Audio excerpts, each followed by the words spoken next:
दोस्तों, आज मैं सुना रही हूँ नकली तोते की कहानी।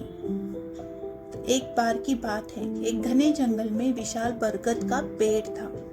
उस पेड़ पर बहुत सारे तोते रहा करते थे। वे सभी हमेशा इधर उधर की बात करते रहते थे। उन्हीं में एक मिट्टू नाम का तोता भी था। वह बहुत कम बोलता था और शांत रहना पसंद करता था। सब उसकी इस आदत का मजाक उड़ाया करते थे, लेकिन वह कभी भी किसी की बात का बुरा नहीं मानता था। एक दिन दो तोते आपस में बात कर रहे थे। पहला तोता बोला, मुझे एक बार बहुत अच्छा आम मिला था। मैंने पूरे दिन उसे बड़े चाव से खाया। इस पर दूसरे तोते ने जवाब दिया, मुझे भी एक दिन आम का फल मिला था। मैंने भी बड़े चाव से उसे खाया था। वही मिट्ठू तोता चुपचाप बैठा था। तब तोतों के मुखिया ने उसे देखते हुए कहा, अरे हम तोतों का काम ही होता है बोलना, तुम क्यों चुप रहते हो? मुखिया ने आगे कहा, तुम तो मुझे असली तोते लगते ही नहीं, तुम नकली तोते हो। इस पर सभी तोते उसे नकली तोता कहकर बुलाने लगे, लेकिन मिट्ठू तोता फिर भी चुप था। यह सब चलता रहा। फिर एक दिन रात में मुखिया की बीबी का हार चोरी हो गया। मुखिया की बीबी रोती हुई आई और उसने पूरी बात बताई। मुखिया की बीबी ने कहा, किसी ने मेरा हार चोरी कर लिया है और वह हमारी ही झुंड में से एक है। यह सुनकर मुखिया ने तुरंत सभा बुलाई। सभी तोते तुरंत सभा के लिए इकट्ठा हो गए। मुखिया ने कहा, मेरी बीबी का हार चोरी हो गया है और मेरी बीबी ने उस चोर को भागते हुए भी देखा है। वह चोर आप लोगों में से ही कोई एक है।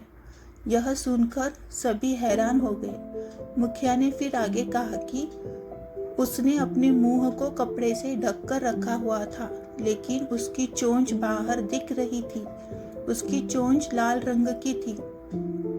अब पूरे झुंड की निगाह मिट्ठू तोते और हीरू नाम के एक दूसरे तोते पर थी, क्योंकि झुंड में केवल इन्हीं दोनों की चोंच लाल रंग की थी। यह सुनकर सभी मुखिया से चोर का पता लगाने के लिए बोलने लगे, लेकिन मुखिया ने सोचा कि ये दोनों मेरे अपने हैं। मैं कैसे इनसे पूछ सकता हूँ कि तुम चोर हो क्या? इसलिए मुखिया ने एक कौवे से इसका पता लगाने के लिए मदद ली।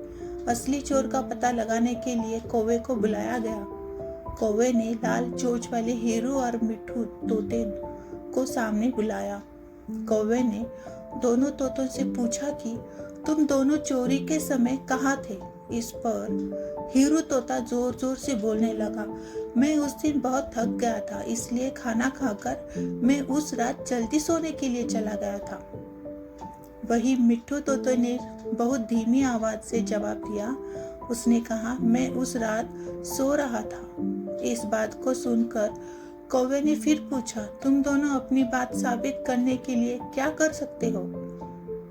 इस पर हीरू तोता फिर बड़ी तेज आवाज से बोला, मैं उस रात सो रहा था, मेरे बारे में सब जानते हैं। ये चोरी मिट्ठू ने की होगी, इसलिए वह इतना शांत होकर खड़ा है। मिट्ठू तोता चुपचाप खड़ा हुआ था। सभा में मौजूद सभी तोते चुपचाप यह सब देख रहे थे। मिट्ठू तोता फिर भी धीमी आवाज में बोला, मैंने यह चोरी नहीं की है। इस बात को सुनकर कौवा मुस्कुराकर बोला कि चोर का पता लग गया है। मुखिया के साथ साथ सब लोग हैरानी से कौवे की ओर देखने लगे। कौवे ने बताया कि चोरी हीरू तोते ने की है। इस पर मुखिया ने पूछा, आप यह कैसे कह सकते हैं?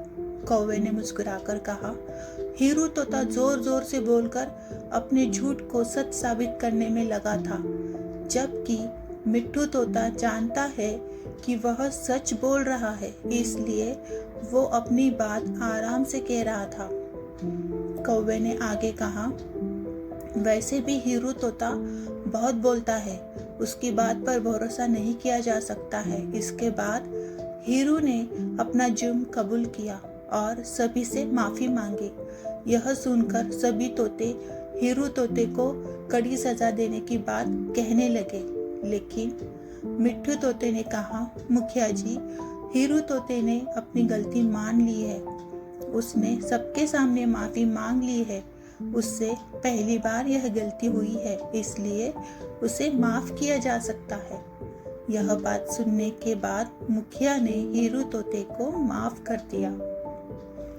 तो दोस्तों, हमें ये कहानी से ये सीख मिलती है कि कभी कभी ज़्यादा बोलकर हम अपनी अहमियत खो देते हैं, इसलिए ज़रूरत के समय ही बोलना चाहिए।